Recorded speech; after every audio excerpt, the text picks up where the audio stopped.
सामने बैठी हुई है, मेरे सभी बुजुर्गों को मेरा झुककर प्रणाम। जब मुझे पवन जी ने कहा कि और मोहन सिंह जी ने कहा कि एक पेंशनर्स का कार्यक्रम आयोजित करना चाहते हैं, एक सेकंड में मेरे दिमाग में नहीं लेकिन मेरे दिल की में एक भावना आई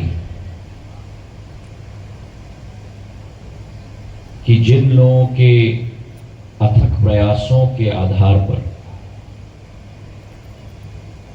मेहनत और मशक्कत के आधार पर शिवपुरी का वर्चस्व, शिवपुरी की नींव, शिवपुरी की प्रफुल्लता, शिवपुरी की सुंदरता, संध्या परिवार की ग्रीष्मकालीन राजधानी की असली पूंजी को प्रणाम करने और नमन करने का मौका अगर मुझे मिलेगा तो इससे ज्यादा सौभाग्यशाली क्या मौका है।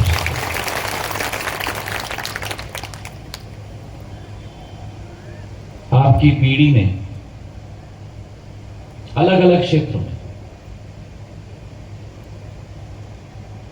जो योगदान दिया है, केवल इस क्षेत्र के लिए नहीं लेकिन इस संभाग के लिए, इस प्रदेश के लिए, वे अतुलनीय है। और मैं सदैव मानता हूं कि अगर भविष्य का मार्ग प्रशस्त करना हो तो जो अनुभव, जो ज्ञान आप लोगों को प्राप्त हुआ है, आपके मार्गदर्शन में ही शिवपुरी के विकास और प्रगति को हम सब मिलकर सुनिश्चित कर सकते हैं। घर में जो बुजुर्ग होता है, चाहे वो माता हो, चाहे वो पिता हो, चाहे घर का अन्य बुजुर्ग हो, पैर छूकर उनका आशीर्वाद ग्रहण करना, मैं मानता हूं कि इससे बड़ी पूंजी किसी व्यक्ति की जिंदगी में नहीं हो सकती। और इसलिए जब इस कार्यक्रम में मैं आया, मेरे मन में वही भाव थी,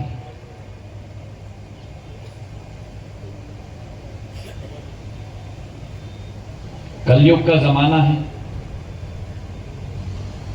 लोग समझते हैं कि पैसा इकट्ठा करके बड़े करोड़पति, अरबपति बन जाओ, हजारों करोड़ों के मालिक बन जाओ तो बहुत बड़े आदमी हूं।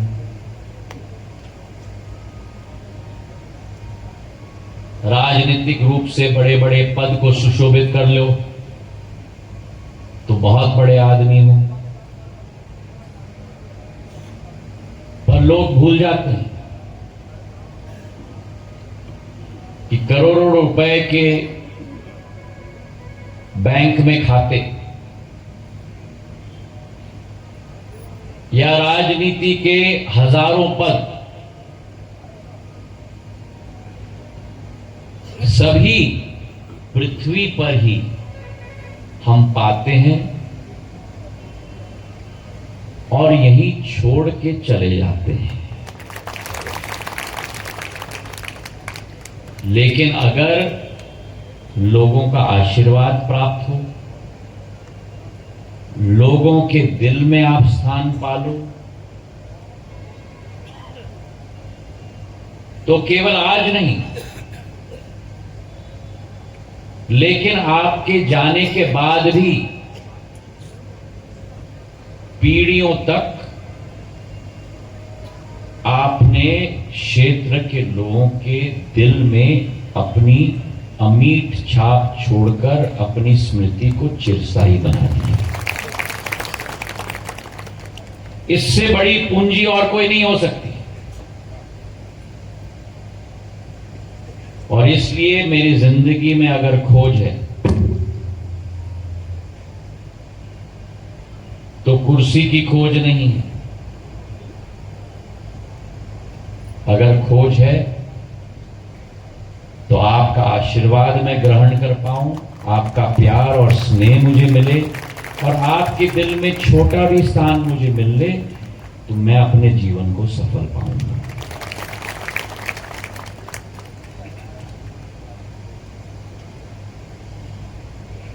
उदाहरण के तौर पर जो शिवपुरी में इस कार्यक्रम में हमारे रत्न बैठे हो, वैसे ही संपूर्ण मध्य प्रदेश में और संपूर्ण देश में हमारे रत्न बैठे होंगे, जिनके एक एक अनुभव से हम सीख सकते हैं, जिनके एक एक विचारधारा के आधार पर कई संकटों का समाधान हम निकाल सकते हैं। पर प्रश्न है कोई खोजे तो, प्रश्न है कोई पूछे तो, प्रश्न है कोई सलाह तो ले।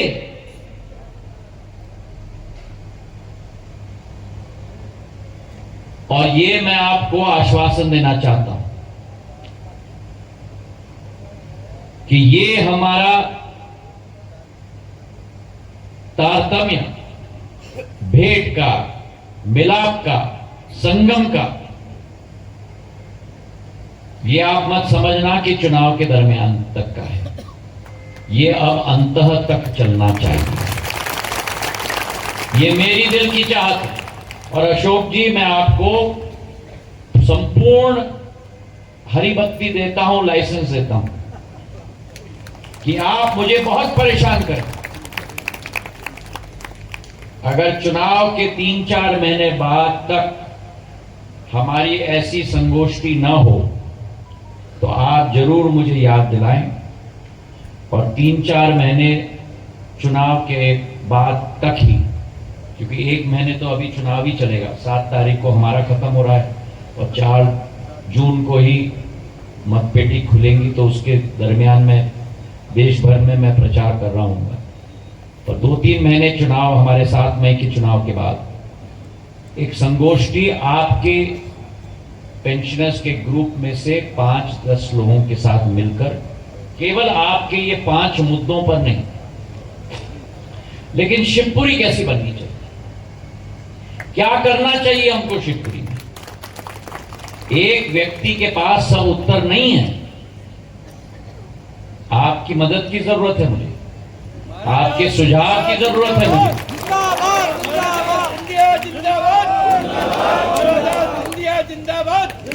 आप में से कुछ लोगों ने शिवाजीराव महाराज की शिवपुरी देखी,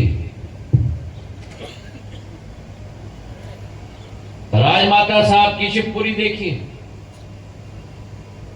वही सुंदरता, प्रफुल्लता, वही महत्व हम अपने शिवपुरी में कैसे लाएं। अधोसंरचना शिवपुरी में हम कैसे बढ़ाएं। बहुत कुछ हो गया है। ये ग्वालियर से, शिवपुरी से, गुना से देवास का हाईवे मैंने बनवाया। पानी की योजना में लेके आया, जो सिर्फ फोड़ फोड़ के पाइपें टूट गई, लाइन लाने में 10 बार लीकेज हो गई, पाइप डाल दी लेकिन टेस्टिंग नहीं हुई। अब सीवेज की योजना में सुन रहा हूं कि वही कठिनाई से निकल रहा है।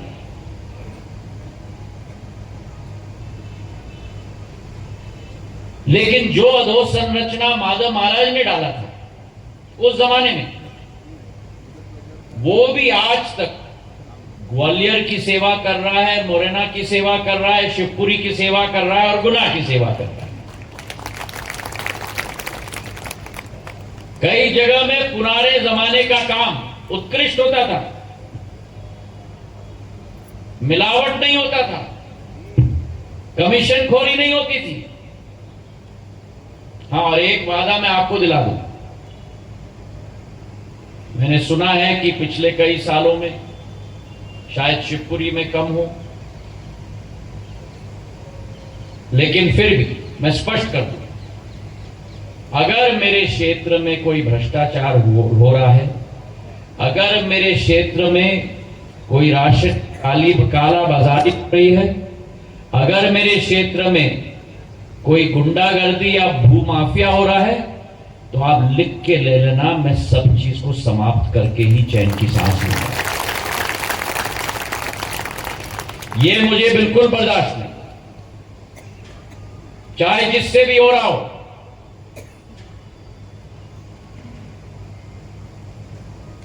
मैं आपका सेवक केवल नहीं, मैं आपका रक्षक भी हूं, और रक्षक के दायित्व में, या मैं कहूं धर्म में, यह निर्धारित होना चाहिए कि बुजुर्गों की सेवा भगवान की सेवा से कम नहीं है। अब अशोक जी ने जो 5 पॉइंट्स रखे हैं, पेंशनर्स के लिए सेवा मेडिकल कॉलेज में, अब आपने कल तो मोदी जी हैं तो मुमकिन है उसकी सबूत भी सुन ली कि जो भी व्यक्ति देश में 70 साल की उम्र से ज्यादा होगा, सभी को आयुष्मान कार्ड धारक बनाया जाएगा। 5 लाख का पेंशन का कवरेज सभी के लिए। आज तक 30 करोड़ है देश में, अब सारे 70 साल और 70 साल के ऊपर सबको आयुष्मान कवरेज होगा, और जब वो होगा तो ऑटोमेटिकली मेडिकल कॉलेज, या छोड़ो मेडिकल कॉलेज, देश के 15,000 अस्पतालों में आपका पूर्ण रूप से सेवा हो जाएगी। 1 नेशन 1 राशन, 1 नेशन 1 आयुष्मान। आप में से कोई अगर ग्वालियर जाए, झांसी जाए, मुंबई जाए, दिल्ली जाए, भगवान ना करे बीमार हो जाए, आपके पास आयुष्मान कार्ड है तो देश के किसी भी कोने में आपको स्वास्थ्य का लाभ निःशुल्क मिल जाएगा। ये मोदी की गारंटी है।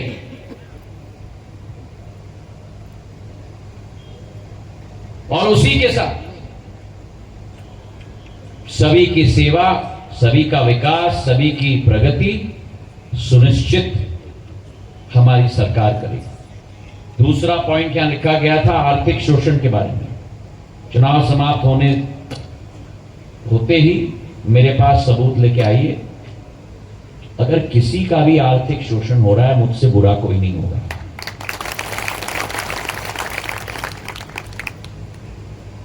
पेंशनर्स की पार्क का सुझाव आपने रखा है। ये धारा 49 ख या क को जो हटाना है, ये मुझे बाद में समझा दीजिएगा कि मैं थोड़े समझ लूं छत्तीसगढ़ मध्य प्रदेश में क्या फर्क है, क्या हमें मिटाना है, वो मैं आपसे समझ लूंगा। और पेंशनर्स का भुगतान ट्रेजरी से, ये मुद्दा भी आप मुझे समझा दीजिएगा। फिर मुख्यमंत्री जी से हो या जहां भी हो, मैं टेकअप करूंगा, ये विश्वास मैं आपको दिलाता हूं। लेकिन एक बात मैं सुनिश्चित करके जाना चाहता हूं, ये हमारी परिचर्चा की समाप्ति नहीं है, ये हमारी परिचर्चा की शुरुआत है।